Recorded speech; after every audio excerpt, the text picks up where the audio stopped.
Stepney's visit to Sir Topham Hatt's railway was coming to an end. "We shall miss you," said Sir Topham Hatt.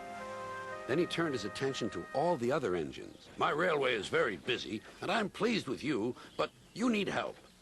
A diesel is all that's available. Please do your best to avoid any disturbances." "What does that mean?" whispered Duck. "That means this diesel is difficult," snapped James. And he was. The diesel surveyed the shed. "Not bad. I've seen worse. At least you're all clean." The engines glared. "It's not your fault, but Sir Topham Hatt should scrap you and get engines like me.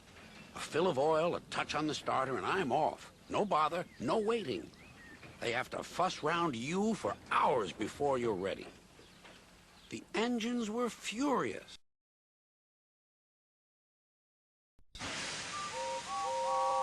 Next morning, they held an indignation meeting round the turntable. "Disgraceful. Disgusting. Despicable.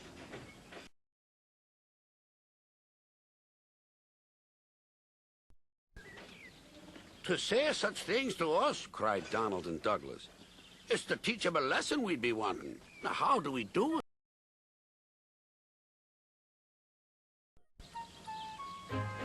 Their chance came sooner than expected. The diesel was purring comfortably. An inspector watched a fitter making final adjustments.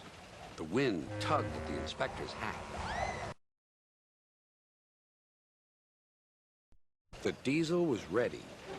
"Look at me, Duck and Stepney. Now I'll show you something." He rolled proudly toward his coaches.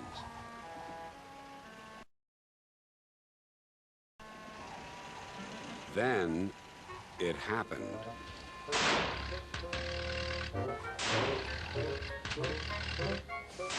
Shaking and spluttering, the diesel stopped. Meanwhile, the inspector was looking for his hat. The diesel seethed with fury as Duck and Stepney pushed him back to the shed. "My hat!" exclaimed the inspector. "You've sucked it through your air intake." "Bother your hat."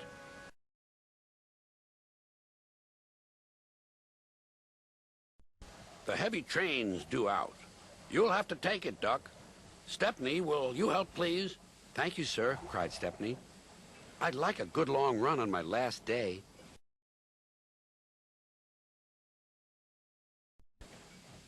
The engines were soon ready. "Gordon will take over from halfway, so get the train to there. Good luck." "Don't worry," smiled Stepney. "We'll get there, and be early, too."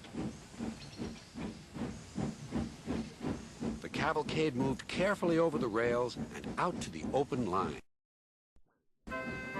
"Now for a sprint," puffed Stepney. "I'm ready when you are," replied Duck.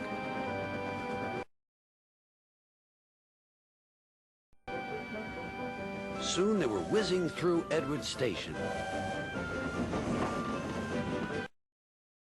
And next they charged at Gordon's Hill beyond.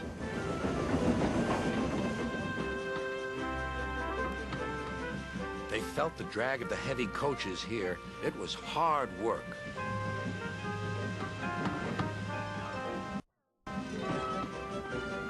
At last they were running smoothly along the line toward the big station.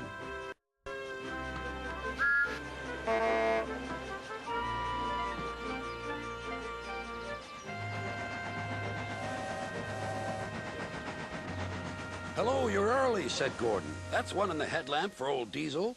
James says he's sick as boiler sludge and sulking in the shed. "Serves him right for saying we're out of date." And Gordon chortled away.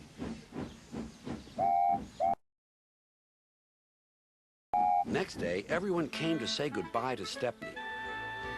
"Come back and see us soon," whistled the engines. "And you are always welcome on my Bluebell Railway, too," replied Stepney. Then he puffed away. And what what about Diesel? He'd slipped out while no one was looking.